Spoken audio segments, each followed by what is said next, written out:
Well, have you ever been on a plane and just had to send that email out? Maybe you had a client that needed to receive it. You even spent the $10 on in-flight Wi-Fi. Well, the service providers for Delta, American, Alaska, Virgin America, U.S. Airways, GoGo, as it's called, the Wi-Fi service, has gone above and beyond its willingness to work with law enforcement and the NSA in tracking what you're doing. The Communications Assistance for Law Enforcement Act requires telecoms and terrestrial internet service providers to allow capabilities for law enforcement and the NSA to track users when ordered. However, in a letter to the Federal Communications Commission, GoGo stated it had exceeded those requirements. Its attorney wrote, in designing its existing network, GoGo worked closely with law enforcement to incorporate functionalities and protections that would serve public safety and national security interests. This has alarmed civil liberties advocates who don't feel companies should make government monitoring easier than it already is.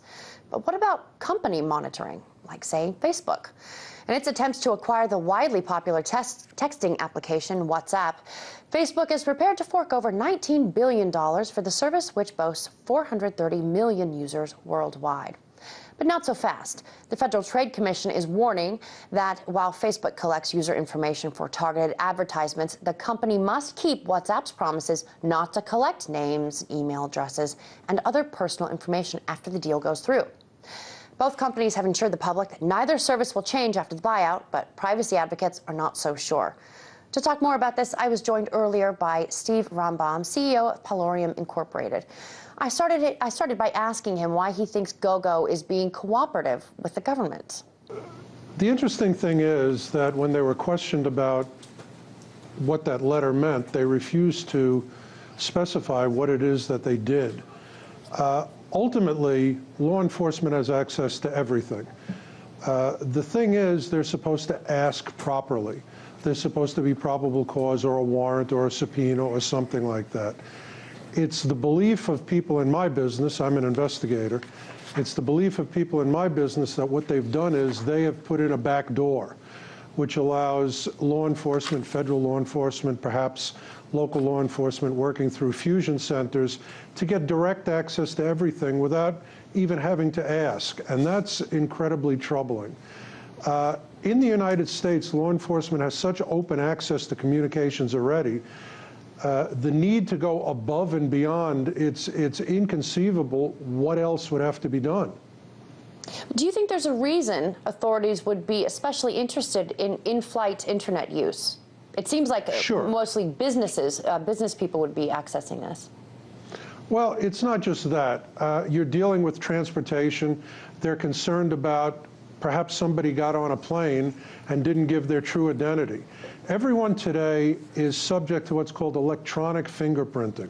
I can look at your phone, your computer, where you go, what you do, and I can build a profile of you that even if you use an alternate identity, I can say, oh, that's Bob, oh, that's Mona, oh, that's Fred. This is a method, this is another method to track who's really on a plane, who's really sitting in seat 17A. And frankly, that's something that's really, really troubling, that things have progressed to the point where this would be useful to the federal government. I'm not saying that people shouldn't be required to use their true names and true identities and true identification on a plane.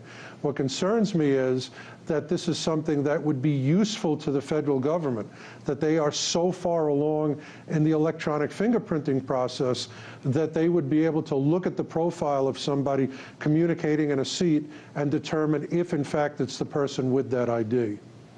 What about the international flights, though? You know, if I'm flying over Abu Dhabi, would my internet use be accessible to U.S. authorities? The U.S. government is already monitoring everything and everyone overseas. And by the way, I'm not necessarily opposed to a lot of that. But this is just an add-on. Instead of waiting till you get off the plane and use your cell phone and use your computer, they're grabbing it right on the plane also. Okay, well, let's talk about social media. Now, looking at how Facebook has changed from when it first started to using info for your personal info for targeted ads, even settling with the Federal Trade Commission in 2011 for deceiving people by making their information public without their knowledge. Do you think this text application, WhatsApp, will slowly begin pushing the envelope as well? Because take a look at what WhatsApp, take a listen to what they told their users.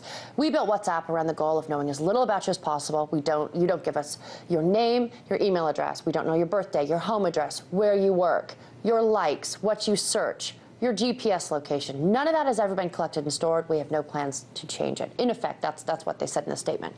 What do you say to that? Facebook's acquiring them. The FTC says be careful there.